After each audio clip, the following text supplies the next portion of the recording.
ሰላም ሰላም ጤና ይስጥልን እንደምን አላችሁ? ዛሬ በአዲሱ ሌላ ቪዲዮ ይዤ መጥቻለሁ።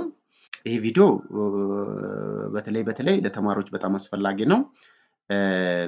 ተማሪዎች ኮምፕሌክስ የሆኑ ቶፒኮችን እንዴት በቀላሉ ኤአይን በመጠቀም ማጥናት እንዳለበትና ውጤታማ በፈተና ጥሩ ውጤት ማምጣት እንዳለባቸው የሚያሳይ ቪዲዮ ይሆናል። ኮምፕሌክስ ቀላል ያደርገዋል። የማስታወስ ችሎታስ እንዴት ያጠናክራል? ለተማሪዎች ኤአይ ውስብስብ ትምህርት በቀላሉ ወደ ውጭ የመረጃ ቋቶች ማደራጃትና ከዛ እውቀቱን ወደ ውስጥ ቋት መቀየር ለተማሪዎች ወሳኝ ሚና ይጫወታል። ይህ ቪዲዮ በተለይ ኤአይ በመጠቀም በአጫጭር እና ውስብስብ መረጃዎች ላይ ስኬታማ ትምህርት እንዴት እንደሚያቃልል የሚያሳይ ይሆናል። ስለዚህ ኤአይ በመጠቀም የፈተና ዝግጅት ቀላል እና ውጤታማ ማድረግ ይቻላል። እንዲሁም በተለይ የጥናት ጊዜውን በተመጣጣኝ ጊዜ እና በተመጣጣኝ መንገድ በማዘጋጀት በአጭር ጊዜ ውስጥ ስለ አንድ ቶፒክ ተማሪዎች እንዲረዱ በማድረግ ኤአይ በጣም ወሳኝ ሚና ሊጫወት ይችላል። ተማሪዎች መጽሐፍትን በማቀናጀት እና አርቲፊሻል ኢንተለጀንስ በመጠቀም የማስታወሻ ማዕከላዊ ነጥቦች፣ አጫጭር የመልስ ጥያቄዎች እና ባለብዙ ምርጫ ጥያቄዎችን ኤአይን በመጠቀም ለፈተና ዝግጁ መሆን ይችላሉ። ይህ ሂደት በተለይ ለፈተናዎች ዝግጅት የሚረዳ ሲሆን የትምህርት ትርፍ በመጠንም በጥራትም ሊያሳድግ ይችላል። ኤአይ በብቃት መጠቀም ማንኛውም የትምህርት አይነት በተለይም ፈተናን ለማዘጋጀት የጥናት ስትራቴጂውን ሊያበረታታ ይችላል። ተማሪዎች በቀላሉ ኮምፕሌክስ የሆኑ ቶፒክስ እንዲረዱም ማድረግ ይችላል። ኤአይ የተደራጀው የመማሪያ መረጃና ማስታወሻን በግልጽ ማስተላለፍ ይችላል። ስለዚህ ተማሪዎች በጣም ተጠቃሚ ሊሆኑ ይችላሉ ማለት ነው። በዚህ ሂደት ኤአይ አስፈላጊ ሀብቶችን በመሰብሰብ በግልጽ አቀራረብ መረጃውን በማደራጃት በመነሻው መረጃ መሰረት በርካታ ቁልፍ ነጥቦችን በማንሳት ተማሪዎች ለፈተና ዝግጁ እንዲሆን ያደርጋል ማለት ነው።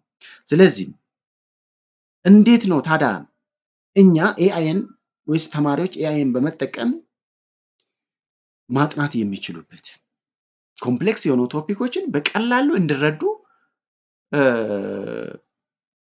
የሚችሉበት ኤአይን በመጠቀም? ስለዚህ ዛሬ ቪዲዮአችን ቀጥታ ይህን የሚያሳያችሁ ይሆናል። ውድ ተማሪዎች ሰብስክራይብ፣ ሼር እና ላይክ ማድረጋችሁን እንዳትረሱት። ስለዚህ አሁን ቀጥታ ወደ እንዴት አድርጋችሁ ኤአይን በመጠቀም ማጥናት እንደምትችሉትና በቀላሉ ለፈተና መዘጋጀት እንዳለባችሁት የሚያሳይ ይሆናል። ቀጥታ ክሮም ትከፍታላችሁ። መጀመሪያ ክሮም ከከፈታችሁ በኋላ ምን ብላችሁ ትጽፋላችሁ? ብላችሁ ስጽፉ ግሮክ ብላችሁ ሰርች ታደርጋላችሁ።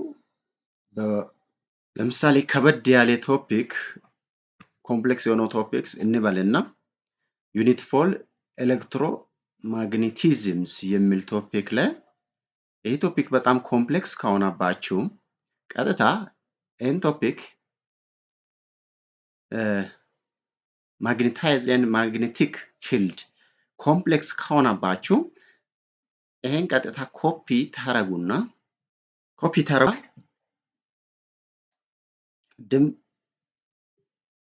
ቀጥታ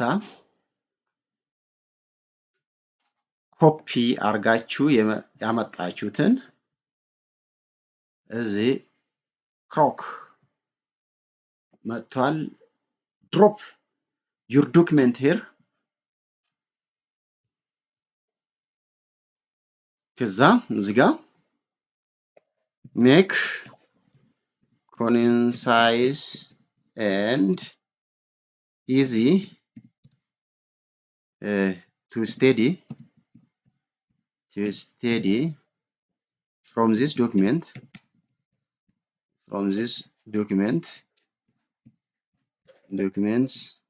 documents all ብላችሁ ጽፋችሁ እዚህ ጋር በቀላሉ የውስብስብ ኮምፕሌክስ የሆነ ቶፒክ ከሆነ ኦልሬዲ በቀላሉ ለእናንተ ለማጥናት ምቹ አድርጎ በቀላሉ ቋንቋ ኦርጋናይዝ አድርጎ ያዘጋጅላችኋል። ከዛ ኢንተር ትላላችሁ አላችሁ አናላይዝድ እያደረጋ ነው። አናላይዝድ በጣም በአጭር በሚገባችሁ ቋንቋ ለማንበብ ለማጥናት በሚመቸው መልኩ እያዘጋጀ ነው። አጭር ማስታወሻ ድሮ በእጅ እና በማምሮም በእጅ እያዘጋጀ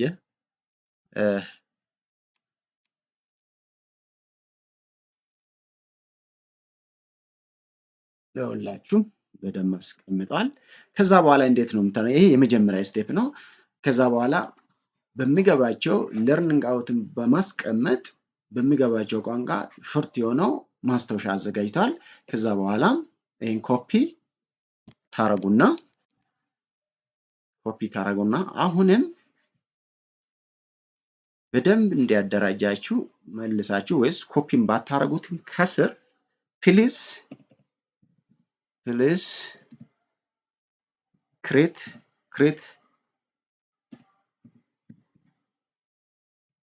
create short answer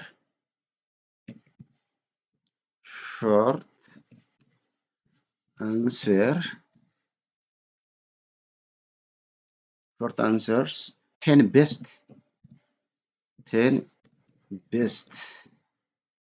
best question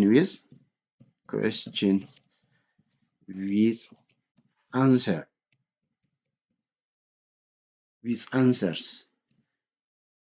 this document ብላችሁ above document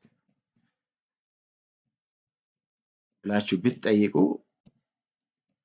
አሁን 10 ሾርት አንሰር ያዘጋጃል።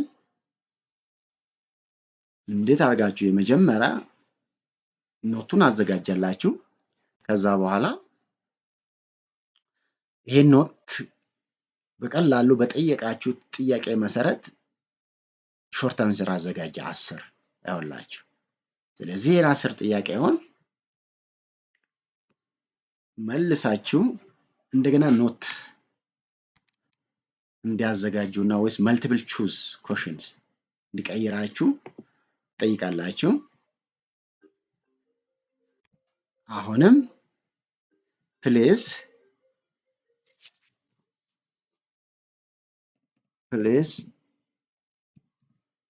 create 10 multiple choose question items ብላችሁ ብትጠይቁት በቀላሉ አሁንም መልቲፕል ቹዝ አይተም ያዘጋጅላችኋል ማለት ነው። 10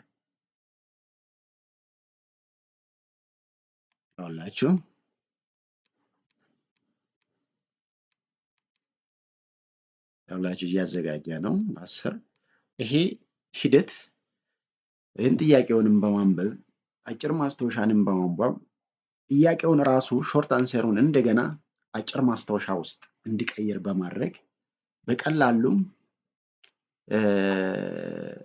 እንድታጠኑና በቀላሉ ፈተናውን እንድትመልሱት ወሳኝ ሚና ይጫወታል ማለት ነው። ውድ ተማሪዎች እንደዚህ በማድረግ አርቲፊሻል ኢንተለጀንስ በመጠቀም በማጥናት ለፈተና በቀላሉ መዘጋጀት ያስችላችኋል። ይህን ዘዴ እንድትጠቀሙት ነው። ስለዚህ ቪዲዮ ከተመቻ ላይክ፣ ሳብስክራይብ አድርጉት። ሌላው ቪዲዮ ይዤላችሁ እስከምመጣው